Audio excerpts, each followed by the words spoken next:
ఏర్పడిస్తున్నది. దాన్ని మెయింటైన్ చేసిన బాధ్యత రాష్ట్ర ప్రభుత్వం కూడా చేయాల్సిందిగా కోరుతా ఉన్నాను. దాంతోపాటు బంజారాహిల్స్ పెద్దమ్మ గుడి తెలంగాణ రాష్ట్రంలో కాంగ్రెస్ పార్టీ అధికారంలోకి వచ్చిన తర్వాత పూర్తిగా అన్ని ప్రాంతాలలో దేవాలయాల మీద దాడులు విపరీతంగా పెరిగినాయి. ఒక దేవాలయం మీద దాడి మర్చిపోకముందే ఇంకో దేవాలయం మీద దాడి జరుగుతూ ఉన్నది.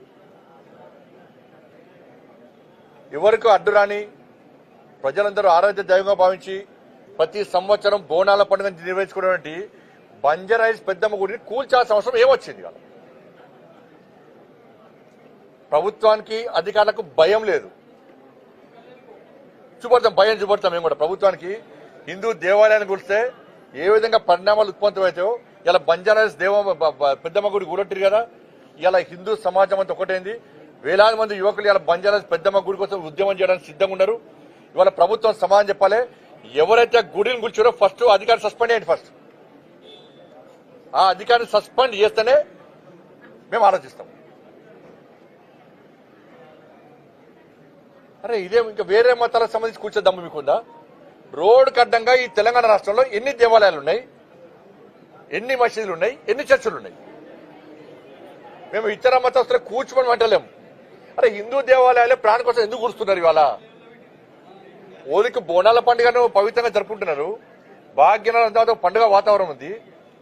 ఈ పరిస్థితిలో కావాలని కుట్రలు చేసి వాళ్ళ పెద్దమ్మ గుడిని కూల్చడము ఇది ఎంతవరకు కరెక్ట్? అంటే జూబ్లీస్ ఎలక్షన్స్ ఉన్నాయి. ఇప్పటికే కాంగ్రెస్ వాళ్ళు అంటున్నారు అలా ముస్లింస్ 22% ఉన్నారు, 30% ఉన్నారు. కాబట్టి వాళ్ళ ఓట్లు రావాలంటే పెద్దమ్మ గుడిని కూల్చాలి. మీరు గుర్తుంచుకోండి బిడ్డ, జూబ్లీస్ లో హిందువులందరూ ఓటు బ్యాంక్ మారుతారు. నేను రాష్ట్ర ముఖ్యమంత్రి గారు చెప్తున్నాను, మీరు 20% ముస్లిం ఓటు బ్యాంక్ కోసం మీరు ప్రయత్నం చేస్తున్నారు. ఆ కుట్రలో భాగమే, రాష్ట్ర ప్రభుత్వ కుట్రలో భాగమే ఇలా బంజారాహిల్స్ పెద్దమ్మ గుడిని కూల్చిరు. వాళ్ళ కేవలం జూబ్లీస్ లో ఒక వర్గం ఓట్ల కోసం, ఆ వర్గం ఓట్ల ద్వారా గెలవడానికే వాళ్ళ పెద్దమ్మ గుడి కూల్చారు. ఎంత ధైర్యం ఉండాలి మీకు, ఎంత దమ్ము ఉండాలి మీకు పెద్దమ్మ కూల్చడానికి? ఎస్ మేం చేస్తాం. ఇవాళ 80% ఉన్న హిందువుల ఓటు బ్యాంక్ మారుస్తాం మేము. ఈ పెద్దమ్మ గుడి సాక్షి చెప్తున్నాం మేము. 80% ఉన్న హిందువుల ఓటు బ్యాంక్ మారుస్తాం. కాంగ్రెస్ పార్టీ పెద్దమ్మ గుడికి కూల్స్తే ఏ విధంగా గుణపాఠం హిందూ సమాజం చేస్తుందో ఇవాళ చూపడానికి హిందూ సమాజం సిద్ధంగా ఉంది. ఖబర్దార్ నేను రాష్ట్ర ప్రభుత్వం హెచ్చరిస్తున్నాను. నేను ఇది మంచి పద్ధతి కాదు. రాష్ట్ర ముఖ్యమంత్రి క్షమాపణ చెప్పాలి. దీని మీద సంబంధిత అధికారులను వెంటనే సస్పెండ్ చేయాలి. ఇది జరగకుండా మాత్రం మిమ్మల్ని క్షమించము. అందుకే ఇవాళ చెప్తున్నారు బీసీ రిజర్వేషన్ చెప్తున్నారు. ఇవాళ నేను అంటున్నా బీసీ కామారెడ్డిలో వీళ్ళు ప్రకటించింది బీసీ డిక్లరేషన్. ఇవాళ జరుగుతున్నది ఏంది? బీసీలకు 5% మాత్రమే ఇచ్చారు, ముస్లింలకు 10% ఇచ్చారు.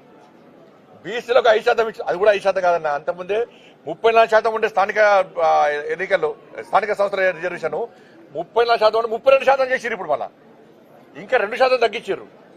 సరే వాళ్ళు చెప్పేదాని ప్రకారము బీసీలకు ఇచ్చింది 5%, ముస్లింలకు ఇచ్చింది 10%. దీన్ని ముస్లిం డిక్లరేషన్ అంటారా, బీసీ డిక్లరేషన్ అంటారా? చెప్పండి నాకు. 5% బీసీలకు ఇచ్చి 10% ముస్లింలకు ఇస్తే దీన్ని పక్క ముస్లిం డిక్లరేషన్ అంటారు.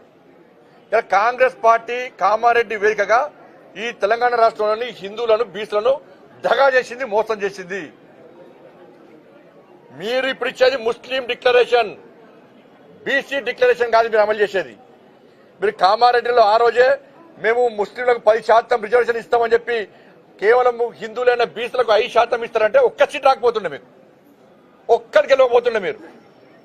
మీరు అమలు చేసేది ముస్లిం డిక్లరేషన్. బీసీల బూచి పేరుతోనే ముస్లింలకు న్యాయం చేస్తారు, ముస్లింలకు రిజర్వేషన్ ఇచ్చే ప్రయత్నం చేస్తారు, బీసీలకు అన్యాయం చేస్తారు. సిగ్గు లేకుండా కొన్ని బీసీ సంఘాలు వాళ్ళు ఏ ప్రభుత్వం ఉంటే ప్రభుత్వం కొమ్ము కాస్తారు. ఏ ప్రభుత్వం ఉంటే సిగ్గుంటారా వాళ్ళకి కొంచెం అన్నా? బీసీలకు అన్యాయం చేస్తుంది. ఆలోచించండి. మీకు గుండె చేసుకొని దీన్ని ముస్లిం డిక్లరేషన్ అంటారా, దీన్ని బీసీ డిక్లరేషన్ అంటారా? ఇచ్చేది 5%, 20% వాళ్ళని ఉండనుండే, 10% మొత్తం 32%, 30% 20% ఉంది. ఇప్పుడు వచ్చేది 5% బీసీలకు ఇచ్చి దీన్ని బీసీ డిక్లరేషన్ అంటారా? మీరు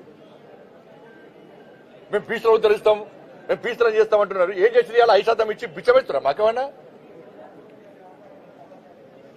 కామారెడ్డిలో బీసీ డిక్లరేషన్ అంటారు, మీరు ముస్లిం డిక్లరేషన్ అమలు చేస్తారు. ఇక్కడ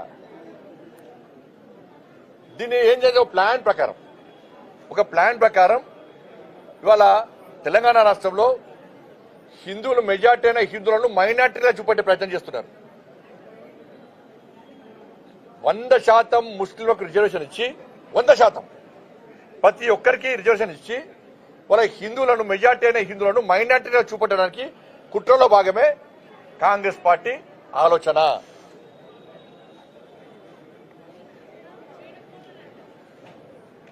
ఇదే పరిస్థితి. ఇవాళ